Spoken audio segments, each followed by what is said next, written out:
తెలంగాణ రాష్ట్ర ప్రభుత్వం అబద్ధాలతోని మోసాలతోని వచ్చిందట్లే వచ్చింది కాంగ్రెస్ పార్టీ ప్రభుత్వం. దాన్ని నడపడం కూడా అదే పద్ధతిలో నడుపుతా ఉన్నారు.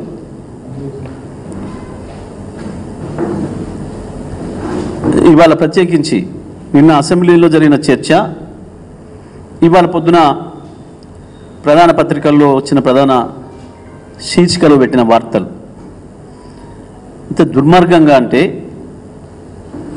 శాసనసభలో జరిగిన చర్చ ఒకటి, ఆ తర్వాత వచ్చిన రాతలు ఒకటి. ఈ రాష్ట్ర ముఖ్యమంత్రి రేవంత్ రెడ్డి అనే పేరు అబద్ధానికి పర్యాయపదం అయ్యే పరిస్థితి వచ్చింది రాబోయే కాలంలో. రేవంత్ రెడ్డి అనే పేరు ఒక పదం అబద్ధం అనే పదానికి పర్యాయ పదంగా వాడుకోవచ్చు ఇక తెలంగాణ ప్రజలు, భారతదేశ ప్రజలు, తెలుగు ప్రజలు. అంత దుర్మార్గమైన, అంత చండాలమైన పరిస్థితి దిగజారండి వీళ్ళు. నిన్న శాసనసభలో చర్చ జరిగే సందర్భంలో, అది గతంలో ఇప్పటికీ 1000 సార్లు చర్చ జరిగినాయి. విద్యుత్తుకు సంబంధించి గతంలో మేము అధికారంలో ఉన్ననాడు కేంద్ర ప్రభుత్వం మా మెడపైన కత్తి పెట్టి మీరు వ్యవసాయ పంపు సెట్లకు మీటర్లు బిగించండి, రైతాంగానికి ఉరితాడు వెయ్యండి అని చెప్తా ఉన్నారు. నా మెడ దిగినా సరే నేను రైతులకు మీటర్లు పెట్టను అని చెప్పి ఆనాడు కేసీఆర్ గారు స్పష్టంగా చెప్పినరు. అంతేకాదు ఆశలు చూపెట్టినరు. ప్రతి సంవత్సరం 0.5% FRBM అదనంగా ఇస్తాం అని కూడా ఆశ పెట్టినరు. అయినా మేము దాదాపు 30,000, 25-30,000 కోట్ల రూపాయలు వదులుకోవడానికైనా సిద్ధపడ్డం తప్ప మేము రైతాంగానికి, వ్యవసాయానికి తెలంగాణలో ఎట్టి పరిస్థితుల్లో మీటర్లు పెట్టము అని చెప్పిండు మా ముఖ్యమంత్రి గారు. మేము దానికి కట్టుబడి ఉన్నాము అని చెప్పి, ఆ రకంగా రైతాంగం కొరకు మేము కమిట్మెంట్తో ఉన్నాము అని చెప్పి మా శాసనసభ్యులు హరీష్ రావు గారు వారి బడ్జెట్ ప్రసంగంలో చెప్పారు. చెప్తున్న క్రమంలో ముఖ్యమంత్రి గారు జోక్యం చేసుకొని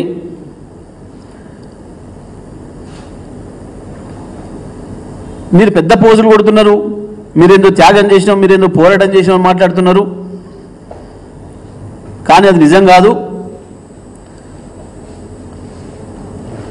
మీరు ఆల్రెడీ ఒప్పుకున్నారు.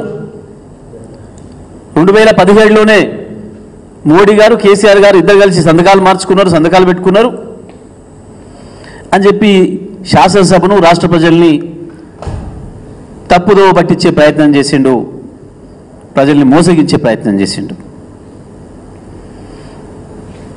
ఒక కాగితాన్ని చదివి చూపెట్టాడు. వాస్తవానికి ఆనాటి విద్యుత్ శాఖ మంత్రిగా నా దృష్టిలో కూడా లేదు ఈ విషయం, ఈ కాగితం ఎక్కడిది అని చెప్పి దాన్ని తెప్పించుకొని చూసినాం. అది ఒక మోసపూరితమైన ప్రకటన. ఆయన చదివిన పేపర్ అబద్ధం. సభను, ప్రజల్ని పక్కదారి పట్టించిండు ముఖ్యమంత్రి అనే విషయాన్ని మళ్ళీ సాయంత్రం రాత్రి అయిన తర్వాత క్లారిఫికేషన్లో మాకు అవకాశం ఇస్తే మళ్ళీ హరీష్ రావు గారు ఆ విషయాన్ని ప్రస్తావించారు. మీరు చెప్పింది అవాస్తవం, మీరు చూపించిన పేపర్ ఒకటి, మీరు చెప్పింది ఒకటి, మీరు చదివిన కండిషన్స్ ఉదయ పథకానికి సంబంధించినవి, కానీ కేంద్ర మంత్రి రాసిన ఉత్తరం అని చెప్పి రెండు చూపించిన తర్వాత కూడా చేసిన తప్పును ఒప్పుకునే సంస్కారం లేక మళ్ళీ అదే దబాయింపు ధోరణితో మళ్ళీ అదరగొడుతూ, నేను అనలేదు, నేను మీటర్లు అనలేదు, రైతుల మీటర్లు అనలేదు, నీకే చదువు రాదు అని ఇష్టం వచ్చినట్టు ఎదురుదాడి చేసి నువ్వే పక్కదారి పట్టించినావు సభనని చెప్పి మాట్లాడి, నేను స్మార్ట్ మీటర్లే అన్నా అని చెప్పి మళ్ళొక అబద్ధం ఆడాడు. మళ్ళీ ఒక అబద్ధం ఆడండి ముఖ్యమంత్రి. ఆ తర్వాత మళ్ళీ హరీష్ రావు గారికి అవకాశం ఇవ్వకుండా సభను వాయిదా వేసి తప్పించకపోయినారు. కానీ వాస్తవాలు మీ ముందు పెడతా ఉన్నా, రేవంత్ రెడ్డి గారి అబద్ధానికి వారు నిన్న తెచ్చిన పేపర్ ఇది, వారు స్వయంగా వారిచ్చిందే ఇప్పుడు నేను తీసుకొచ్చిన ఇక్కడికి. ఎందుకంటే వారు హైలైట్ చేసిందే నేను తెచ్చింది, అసెంబ్లీలో వారు మాకు పంపించింది. దీంట్లో ఇంత దుర్మార్గంగా ఒక వాక్యాన్ని వదిలేసి, ఒక పదాన్ని వదిలేసి మీకు చదువు వినిపిస్తా. Installation of smart meters for all consumers other than agriculture consumers. మీరు ఒక్కసారి వీడియో చూడండి. దీంట్లో స్పష్టంగా అదర్ దెన్ అగ్రికల్చర్ కన్జ్యూమర్స్ అని రాసున్న వాక్యాన్ని మింగేసి కన్జ్యూమింగ్ అబవ్ 500 యూనిట్స్ అనే పదాన్ని చదివండి. మీకు అది కూడా వినిపిస్తా.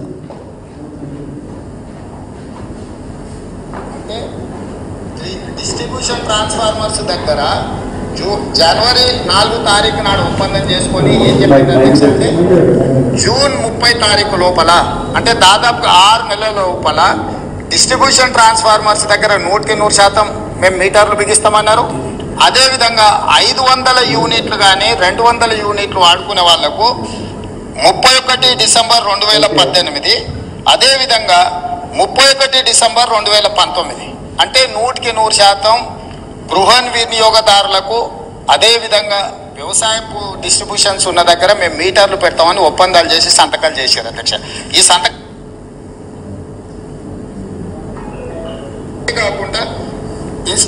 కాకుండా installation of smart meter for all consumers above 500 units month by December. ఇక్కడ చూసారు కదా మీరు, మళ్ళీ ఒకసారి వింటారా? Installation of smart meters for all consumers, consuming above 500 అన్నాడు, మధ్యలో ఇది ఉంది other than agriculture meet consumers. దీన్ని కావాలని మింగేసి ఒక మామూలు పరీక్షలో పాస్ అవుతానో ఫెయిల్ అవుతానో అని భయపడి ఎవడన్నా కాపీ కొట్టేవాడు కూడా ఇంతకంటే దరిద్రంగా పనిచేయడు. ఒక ముఖ్యమంత్రి అయ్యండి సిగ్గు లేకుండా. అయితే ఇంకా దీంట్లో ఆ తర్వాత మా హరీష్ రావు గారికి చూపించారు. ఇది స్పష్టంగా additional borrowing space of 0.50% of GSDP linked to performance in power sector. ఇదేంటిది? అది ఇంతకుముందు చూపించింది ఉదయ పథకానికి సంబంధించి, ఇది 2017లో వచ్చింది, ఇది 2021లో వచ్చింది. ఇది ఆర్డిఎస్ఎస్ అనే పథకానికి. దీంట్లో మనం చేరలే. ఈ ఆర్డిఎస్ఎస్లో చేరితే మీకు అనేక రకాల గ్రాంట్లు ఇస్తాం, మీకు ఆ % బారోయింగ్స్, అదనపు బారోయింగ్స్ కూడా అప్పులు తెచ్చుకోవడానికి కూడా పర్మిషన్ ఇస్తాం అని చెప్పి కేంద్రం ఎన్ని రకాల మనను అట్రాక్షన్స్ పెట్టినా ఇబ్బందులు పెట్టినా దీనికి లొంగలేదు. ఇంత స్పష్టంగా ఉంది. కానీ ఇన్ని దొంగ వేషాలు వేసి రాత్రి మళ్ళీ అదే అసెంబ్లీలో తప్పించుకొని ఇగో నేను తెప్పించినా అని చెప్పి మాట్లాడండి బుకాయించడానికి. ఇగో నేను మాట్లాడిన రికార్డు తెప్పించినా, దీంట్లో నేను మాట్లాడలేదు, నేను స్మార్ట్ మీటర్లే అన్నా, స్మార్ట్ మీటర్ల వల్ల మనకు అదనంగా భారం పడుతుందని అన్నా నేను అని తప్పించుకున్నాడు. మళ్ళీ రాత్రి ఏం చేసిండు? ఇంకొక దొంగ పని. మొత్తం పేపర్లకు తన ఆఫీస్ నుంచి పంపించి ఇగో మీటర్లపై దుర్మార్గ ఒప్పందం, అంటే వీళ్ళది మీటర్లపై మోసం, మీటర్లపై దుర్మార్గ ఒప్పందం. ఎవరిది దుర్మార్గం? చెప్పిన వాడిది దుర్మార్గమా? రాసిన వాడిది దుర్మార్గమా? చూడలేదా మీరు? శాసనసభలో జరిగిన చర్చను వినలేదా? ఇంతకు మించిన దుర్మార్గం, ఇంతకు మించిన అబద్ధం, ఇంతకు మించిన మోసం ఇంకోటి ఉంటుందా? ఇదా మీరు చేస్తా ఉంది. చెప్పేటప్పుడు ఎవడైనా ఇట్లా ఏమైనా చెప్పొచ్చు, కానీ రాసేటప్పుడు కూడా ఉండాలి కదా వీళ్ళకు కూడా. ఇంత దుర్మార్గమైన అబద్ధాన్ని రాస్తే తెలంగాణ ప్రజలు ఏమనుకుంటారు? రేపు పొద్దున వాస్తవాలు వచ్చిన తర్వాత తెలంగాణ ప్రజల దృష్టిలో మనం ఏమైతామన్న సోయి వీళ్ళకు ఉండాలి కదా. ఇవా ఈ దుర్మార్గ వ్రతల చెప్పిండొచ్చు చెప్పేటాడు. దొంగతనానికి బరి తగ్గించినాడు ఏమేం చేస్తాడు. కానీ మీలకేం అవసరం? దేనికి వచ్చింది? ఉదయ పథకం ఏంటిది? ఆర్డిఎస్ఎస్ ఏంది? ఒప్పందాలు ఏంది? చదివేటప్పుడు నువ్వు మాట్లాడిన చదివినది ఏంది? ఈ దొంగతనం ఏంది? చాలా స్పష్టంగా మీ అందరికీ కూడా దొరుకుతుంది, పబ్లిక్ డొమైన్లో ఉంది వాళ్ళది. నేను ఆయన మాట్లాడిన మాటలు